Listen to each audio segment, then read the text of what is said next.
Hi guys, happy Tuesday and welcome to the morning after. I am once again, like last week, in the Time Inc. building because we just did People Now, where we recapped the show. So don't mind the different background. We are on episode 10 of The Bachelor, and I am your host, Sharleen Joynt.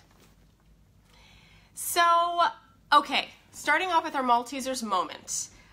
To me, this was the clear Maltesers moment, and as you know, it's hashtag light goals moment, so it's a play on a life goal, something lighthearted and attainable, hopefully.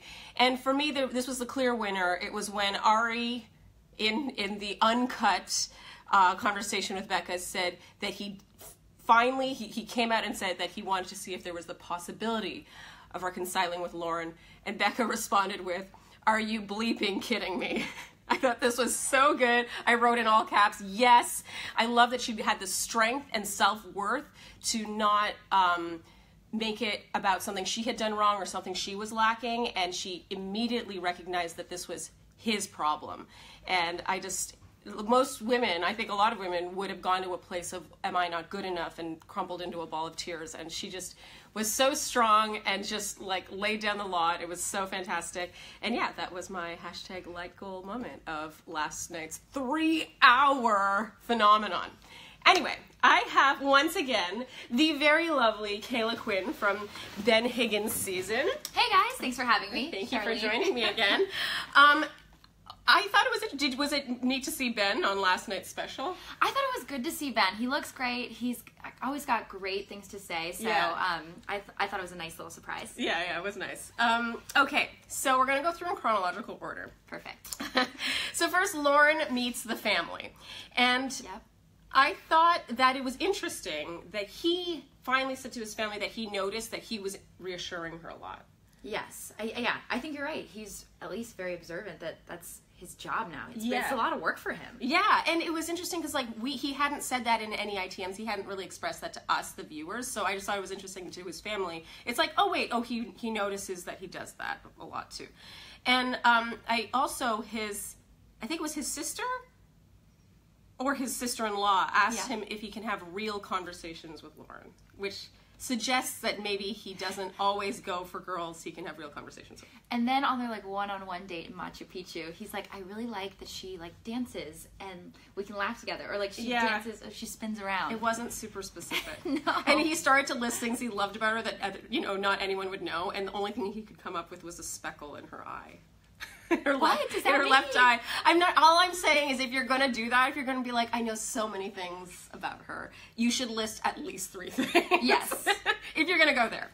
Okay, so Becca meets the fam, and to me this feels like, but I was so excited to ask you specifically about this. Because his family, to me, felt like they were of a different culture. 100%. Yes. Yeah, not only the accent, but just the bluntness. They were not afraid to say to Becca that they had just met Lauren and liked her. I loved that. Yeah, so what I wanted to ask you was, could you see your mother possibly? Because I can totally see my mother being like, oh yeah, we met so-and-so yesterday and she seemed nice. Just sort of being very, too honest. My mom is very Americanized, so she probably wouldn't be that honest, but my dad, he's just goes straight to the point. So really? It's your dad? Yeah, my dad would say something. Funny. Okay. But I love that your mom would do that. My mom would, I think she wouldn't really think it through, and she would just be very frank about it and be like, well, I like that girl too. Did you like that girl? Well, I'd be fine with either of you. Or in our case, a guy. It was just very interesting how that felt very, I guess. Unfiltered. Unfiltered. Yeah. It's good. It's good.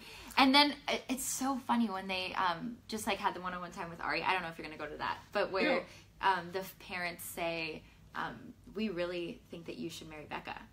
I think that had so much influence on what he decided on. Possibly, yes. Yes, they were like, we see you with her. She's good for you. Well, you guys always choose a Lauren. Yeah. And it's interesting because in other seasons, I feel like the parents have stopped themselves from going there, even if they have had a preference. Oh, yeah. Yeah, so interesting that they, Okay, so so in that chat with his parents, he said, I had this idea that I would get to this point and I would totally know. So do you think, you were almost Bachelorette. Do you think that you like, I like to think that if I was at final 2, it would be so clear. I would hope that it would be that way, but I do believe in the process so much that I could see why you fall in love with 2 people. Yeah. But I feel like he should have, before that last week, before he introduced it to his parents, he should have kind of decided. Yeah, I agree with that. Because that's when you're trying to convince them, I love her. Yeah. I thought it was interesting that they showed him saying that because, indeed, all of us on our sofas are like, yeah, we would know. Yeah, we would know. We would know. Okay, so Lauren has her final date, and... Okay, this is something that bothered me. He did this on both of his dates, where I felt like he went above and beyond to make them feel, like, extra safe when he should not have. And in this case, it was when he said that Lauren's time with his parents, that he had, like, really high expectations, but that they even exceeded his expectations. Like, he didn't have to say that. He could have just said, it went really well. Right. And I feel like he has a tendency to, like, really, like, lay it on thick when maybe he shouldn't, because he should be planting the seed of, even if he doesn't know yet, he should be planting the seed with both of them. Plant the seed of doubt. He can't pick both. He should be a little more safe and courteous of their feelings. Yes. But he's so oblivious. He's just talking out of his ass.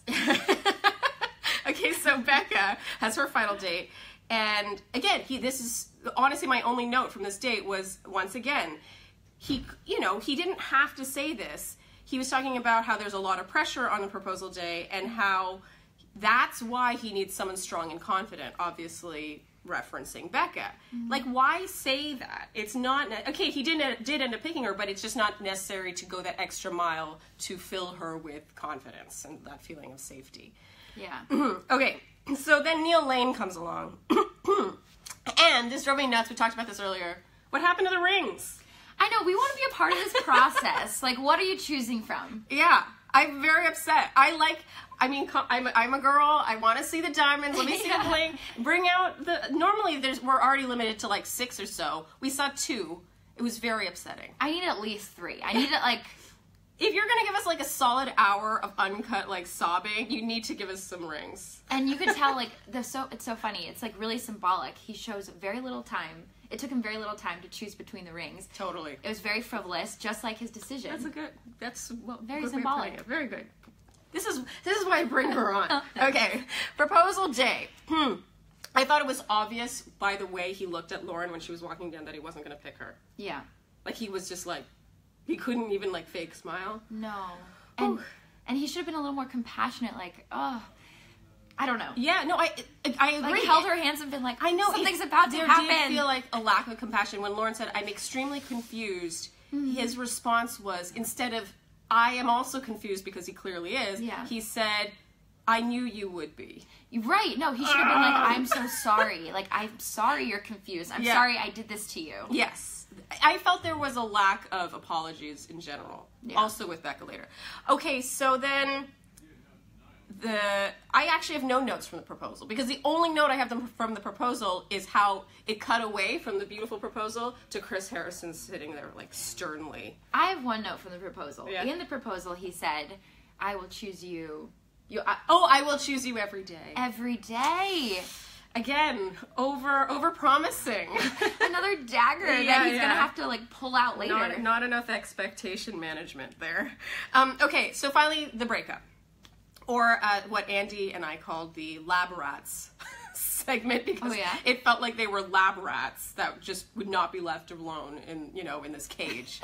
I thought Becca kept it together insanely well. I know you agree with me on that. Totally. I mean, who couldn't think that? I mean, she was just rock solid. I can't imagine one thing she could have done better.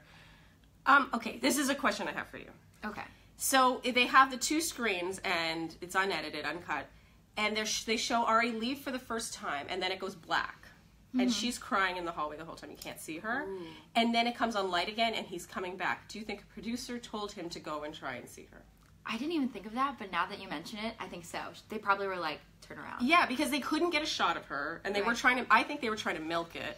And she even said, like, she was clearly had a thing about never crying on camera, because we've never seen her cry. Yeah. I don't think. And, yeah. No, I don't know. Right. I think suddenly it was black, and then all of a sudden he was, like, walking back, even though he had already left. I think they wanted they wanted more to edit. They want, yes. And, you know, he doesn't know that it's not going to be edited. More to not edit. Yeah, exactly. He didn't know that it was going to be just one shot. And so he just looked a little more dumb, no offense, for just keep going back. Yeah, and just, he did not give up, no. Looking for more. Okay, it actually was during this whole segment. I mean, this dragged on. It really dragged on. Yeah, 30 minutes. Was it a solid 30 minutes? Yeah. This Andy, while we were watching this, said this is why there is editing. And and after a while, I just felt like it wasn't good TV anymore. Like, I felt uncomfortable. I agree. Like, I kind of mentioned this to you earlier. Yeah. Like, I've been in breakups before, and you already in a real life breakup want it to be over. Yeah. So to watch someone else's breakup not be over, it's really torturous. Yeah. For us as an audience. Yes, I completely agree. And I also felt like they either had too much material for a 3-hour special or not enough material for a 5-hour special, and they went with not enough material and just gave us like everything. Yes. Everything uncut to a fault. I think they've also had so much flack from America for always, you know, the producers edited that way. Yeah. They, you know, totally. Becca looks better because Ari, I don't know, they edited out his like apologies like that. But now no one can blame the producers because you got it all, America. We got what we asked for. We got what we asked for. You got what you asked for, Canada. Yeah. Thank you. You're welcome. Considering my audience. Yes. Okay, so that's it. Do you have anything else to add? I can't wait for tonight. Yeah. I mean, maybe Do you think she will take him? Do you think Lauren will take Ari back? I think she will. Do you? Yeah, I think we agree on this. She shouldn't, but she probably will. Yeah. Would you? Yeah. Would you? Comment below. Comment below. Would love to hear. I have no idea. Yeah, me neither. I really don't. Okay, so that's it. That's it for episode 10. The first 3 hours of a ridiculous 5-hour finale extravaganza. I want to thank you guys for joining the hashtag Rose Goals Challenge, the Maltesers Rose Goals Challenge. And I hope you win. Hope you win. Good luck. And yeah, I'll see you here tomorrow morning. Bye. Bye.